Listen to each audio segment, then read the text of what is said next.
Bienvenue au podcast Fais voyager ton entreprise. Tu es un entrepreneur et au début, c'était le rêve de partir ton entreprise, mais maintenant, tu n'as plus de vie. Alors, ce podcast est pour toi. À chaque semaine, nous ferons voyager ton entreprise à travers le rôle d'entrepreneur au rôle d'administrateur. Tu y gagneras plus de temps, plus d'argent et plus de liberté. Merci de faire partie de mon univers et c'est parti! Bienvenue dans le défi Gagner du temps. Aujourd'hui, on parle de plus de temps pour vendre mes services. Donc, je te pose la question, est-ce que ce sont tes clients actuels qui rachètent ton service continuellement? Donc, est-ce que tu as plusieurs services et tu les proposes toujours à tes clients? Aujourd'hui, je vais te donner 2 stratégies qui vont te permettre de vendre à tes clients sans que tu leur demandes. Ah, ça, c'est intéressant. Être capable de vendre nos services sans être obligé de demander à mon client s'il en veut. Je te donne un exemple. Moi, tu vois, dans mes formations, il y a un volet optionnel voyage. En passant, le voyage est offert à tous les entrepreneurs qui veulent venir faire du réseautage et veulent venir apprendre en voyage. Donc, on fait de la business en fait en voyage parce que dans le réseautage, on se fait des contacts puis on fait de la business. Mais ceci dit, comment je fais pour vendre mon voyage à mes clients qui me connaissent déjà? Ben, en fait, c'est que je le mets dans ma signature courriel. Et oui, dans ma signature courriel, j'ai une photo qui indique c'est quoi les dates du voyage et où est-ce qu'on s'en va. Donc, à chaque fois que j'envoie un courriel, ben, je viens rappeler à mon client qui peut participer au prochain voyage qui va être au mois de septembre avec moi.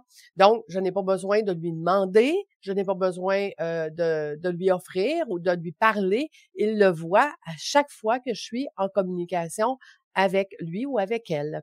Donc, je te pose la question, qu'est-ce que tu as, toi, que tu veux promouvoir de tes produits et services que tu pourrais mettre dans ta signature? Donc, à quoi peut servir aussi la signature? Elle pourrait servir à avoir des avis positifs.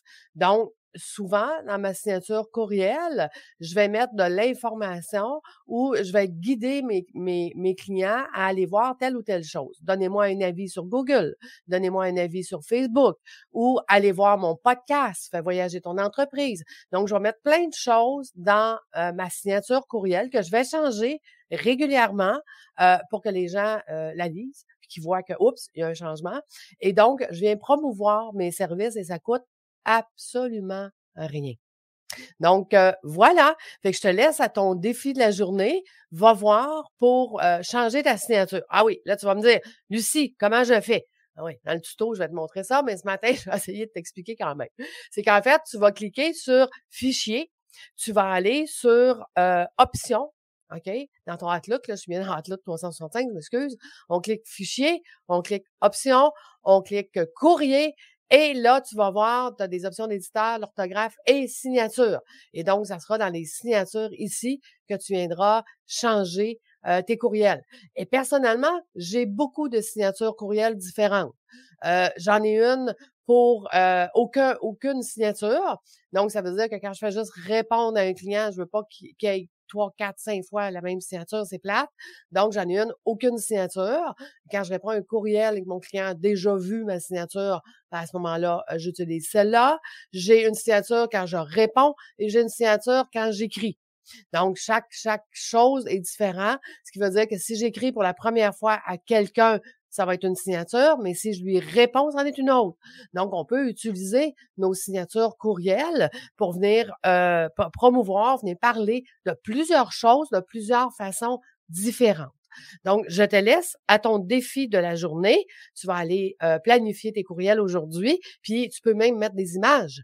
Moi, tu vois, dans ma signature courriel, j'ai ma signature où est-ce que j'indique aussi tous les permis, parce que c'est obligatoire de vous dire que je suis planificatrice financière, assureur vie agréée, administratrice agréée. Donc, je suis obligée de l'écrire dans ma signature, ce qui veut dire que j'ai mis la photo de ma signature avec tous mes titres que j'ai fait faire. Donc, elle est toujours dans ma signature courriel. Donc, on peut mettre des photos. C'est plus fun que d'avoir seulement du texte. Et c'est plus intéressant. On peut mettre des liens aussi. Tu sais, quand je vous disais que je mettais un lien pour faire voyager mon entreprise, mon podcast, ben les gens ont juste à cliquer dessus et ils arrivent directement sur mon podcast. Actuellement, dans ma signature courriel, j'ai rajouté « Défi gagner du temps 15 minutes ». Les gens cliquent dessus, ils arrivent sur ma chaîne YouTube. Donc, peu importe ce que tu veux promouvoir, ta signature courriel, c'est un outil extraordinaire qui va te permettre de pouvoir vendre tes services sans les vendre. Donc, voilà. J'espère que ça va être des belles ventes pour toi. En fait, demain, de quoi je te parle? Comment gagner du temps sur Internet? Hey, on en perd-tu du temps sur Internet? Donc, je vais te donner des petits trucs par rapport à ça. Fait que je te laisse à ton défi. Je te souhaite une excellente journée et nous, on se retrouve demain. À bientôt tout le monde. Bye bye!